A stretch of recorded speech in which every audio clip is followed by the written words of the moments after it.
Hold on to your panties, ladies and gentlemen, because it has been announced. We know the release date of Dragonflight, and it's this year, way sooner than we expected. Isn't that right, Marcelian? Silence is the key answer. Welcome to On Cooldown, where we take and break the news of World of Warcraft to you, fine folk. When we have the news to break to you, fine folk, and today we have the news to break to you, fine folk, because god damn it, Dragonflight is coming out this year and we weren't ready.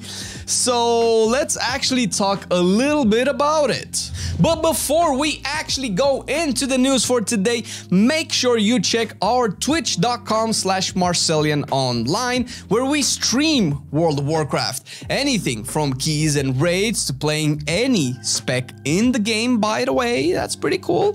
You can check us, stream it, and of course, on streams we also have talks about different types of topics in World of Warcraft. Not to mention that on Thursdays, you have the MoCast Live, where the podcast is made live with you guys in the chat to talk about the biggest news of the week and see if we can get some ideas cooking, some juices flowing. But all of that happens on twitch.com/MarcelianOnline. If you haven't seen our stream yet, go check it out, leave a follow if you like it, and we will have some fun times enjoying the game that we all love. Let's get into the video. So by the blue post and the announcements and in the actual launcher, if you haven't actually opened it up and seen it yet, Dragonflight is gonna be released before December the 31st, 2022, because, well, you know, you can pre-order it. The normal version, the heroic, the epic version, right? Is that the ones? As usual, right? For all them digital goodies, and we're gonna get into that as well. But it is official, and this is, well, first of all, exciting because god damn it, we need Dragonflight already. Come on, give us Dragonflight. Second of all, I mean, is it gonna be ready though? And that's also something that we're gonna be talking about later on into the video, so make sure you stay tuned for that, because first of all, we need to talk about the goodies. If you're a fan of, you know, collectibles and goodies and digital prestige in any kind and form, obviously Dragonflight comes with this, as well as with any expansion in the latest years. And you have a tiara this time around that you can unlock, and some wings and some mounts, and of course character boosts and game time and all that, depending on the level of the edition of the game that you will be pre-ordering. Obviously you have the normal one, then you have what is it again? I think we can actually see the ones that are called. So normal one, heroic edition, and epic edition are the two that you will get. And the cosmetics are weird. Listen, okay, aesthetics are subjective, right? And everybody has their own preferences. But dude, Jesus. At least for all its faults, Shadowlands had that little cool Eternal Traveler type thing going, where you did a little quest on the Ember Worm, and you got the Ember Worm, and you got that cool ass transmog, which actually is pretty unique, and it kind of gives you the sense of Ouroboros, right? It's kind of Ouroboros themed, it's Shadowlands themed, that is what it is. It's fine, but the tiara, like what's with the tiara? It's all right, fine, whatever. But also the wings are kind of okay-ish. They look weird on certain tunes. On Torrents, they look a little bit weird. I don't know how they look on like tiny tunes, like Gnomes and Volperas and all of that good stuff, but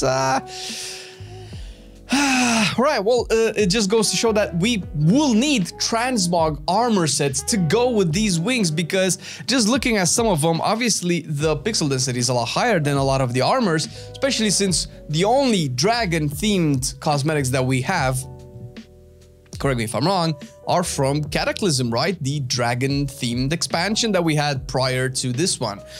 And that's pretty old. The armor sets are a little bit outdated, they're a little bit pixelated, there's not enough, you know, texture going into them. I don't know this stuff, man. I just play World of Warcraft. And the wings might not really go with that as much, but I digress. It is cosmetics and you can get all of them. And I think there's obviously some pets. The mount is actually kind of cool. I am a big fan of dragon mounts, and this one looks sick. It's definitely way more detailed than anything that we've had before. And obviously with Dragonflight, we know that we're gonna have our own little tame your dragon riding type thing, where we get our baby dragon and we groom it and we make it big and we ornate it with all sorts of horns and plate armor or whatever armor, gold armor, and we make it shiny and cool, and we basically pimp our dragon, right? That's what's gonna happen, and that's gonna be pretty cool. So looking at the model that they're releasing for the is it in the heroic? Yes, it is in the heroic edition. I'm kind of excited to see how all of the dragon models that we'll be able to ride in Dragonflight will look like. Dragonflight, I was about to say Dragonlands, but it's kind of the same if you really think about it. And obviously you can look at all of the goods. I'm going to have some of them on screen and had some by now for you to enjoy, to peruse. If this is something that you would like. I am obviously a big fan of dragons, and I'm a big fan of WoW, because that's why we're here. I am looking to see how I can get the collector's edition, which is going to be pretty cool. Normally, content creators get collector's edition. That's how we got our Shadowlands one, which is probably like right there, right, that one. We actually got it as a perk of being content creators, which is kind of cool.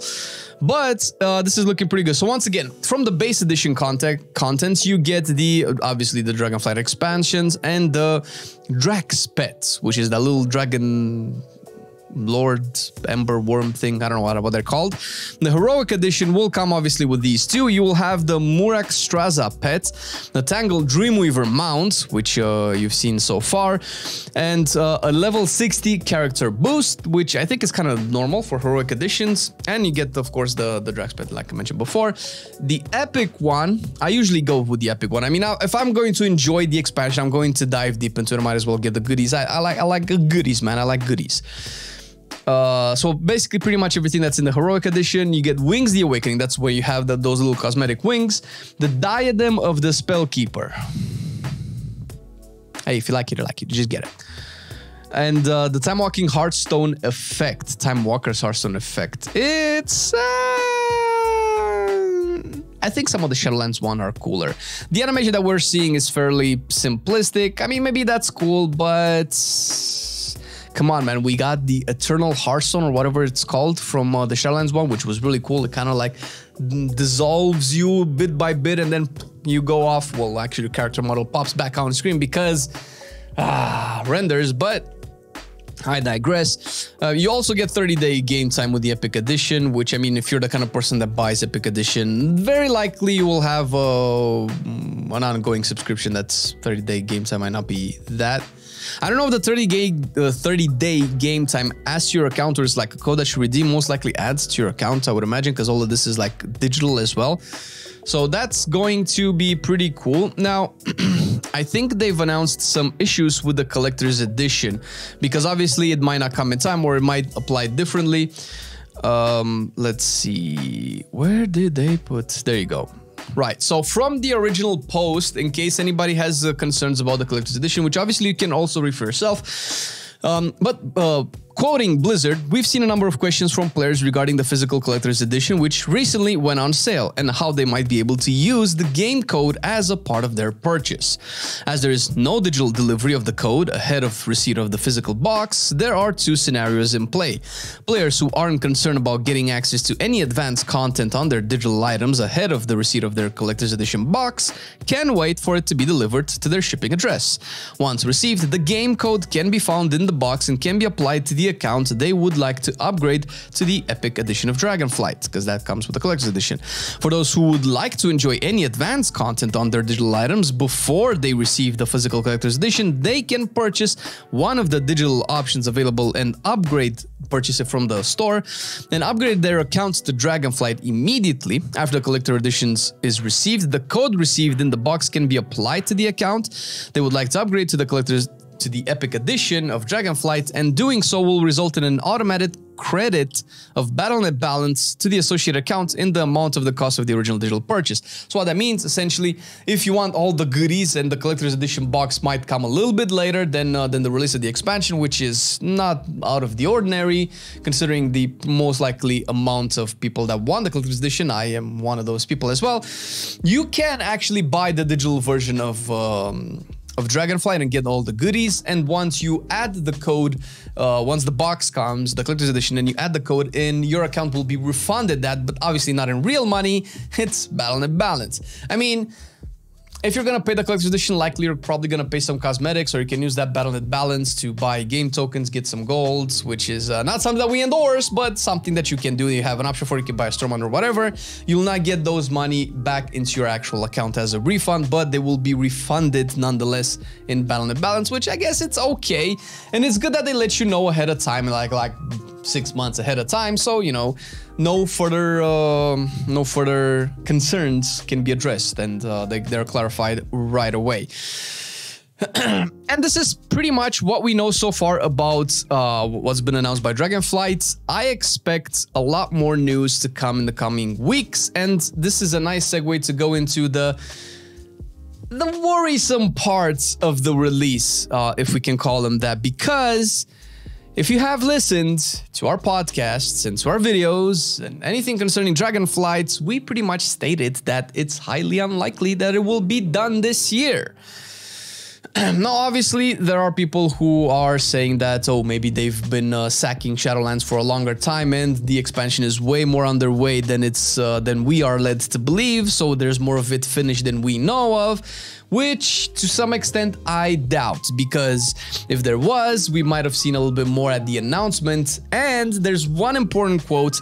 I think we were talking with the theory crafters, with the big heads that you might see on our Breaking WoW podcast, where that pointed something out important, is that Ian did essentially say that they want us to work with the talents, the new talent system, to have it in our hands as soon as possible, so we can feedback as much as possible to them, so that, you know, they can have everything ready for Shadowlands. This is the first issue. Now, obviously, there's no alpha yet for us to get into and test. There's obviously no beta still, and we only have 2 talents for like 2 of the classes, 2 of the 13 classes, right, that we're gonna have, because we have 1 extra.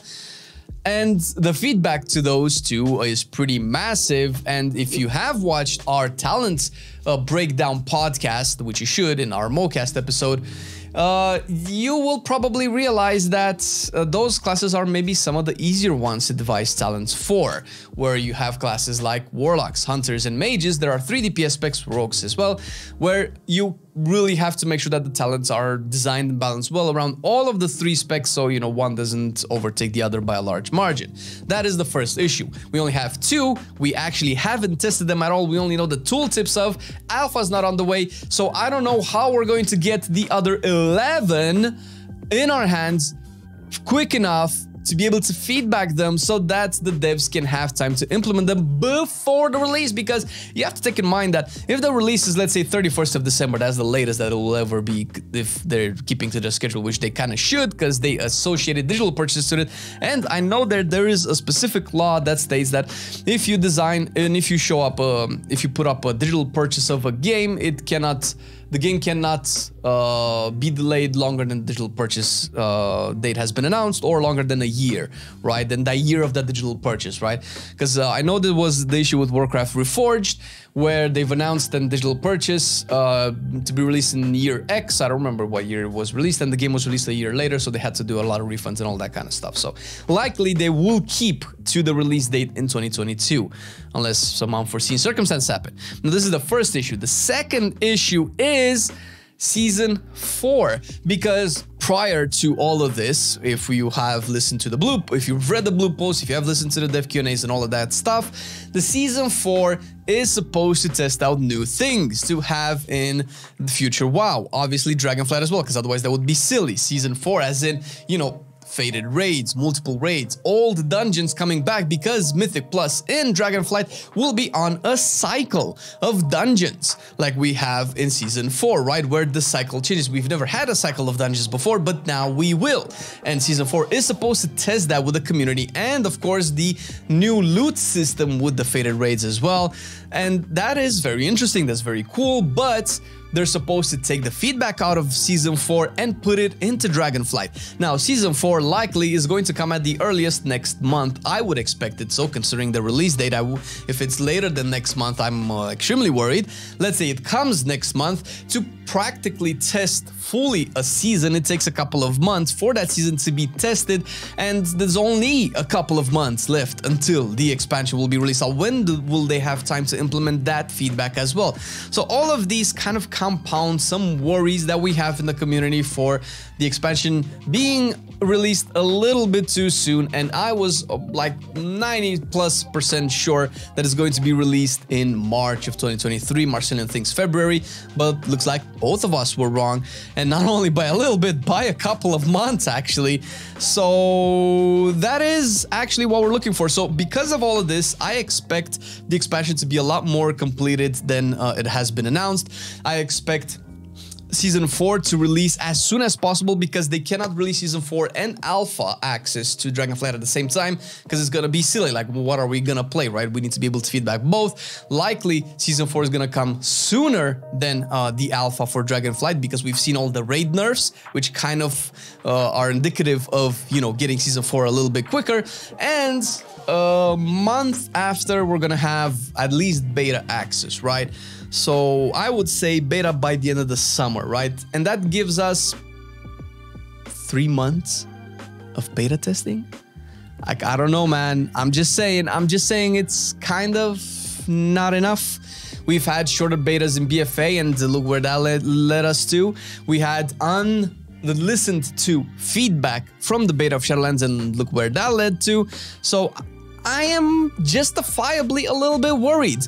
I do see that everything that they've done in the last year or so is amazing in terms of attitude change, in terms of approach to the community, communication, design, giving the players what they kind of want as much as they could with Shadowlands, because it's, you know, it's so much that they can do with the expansion that we're left with. But they did an amazing job so far. So it's conflicting, man. It's conflicting because everything is looking so good from their perspective, but they're kind of seemingly making similar mistakes as they did before. So did they learn or did they not learn?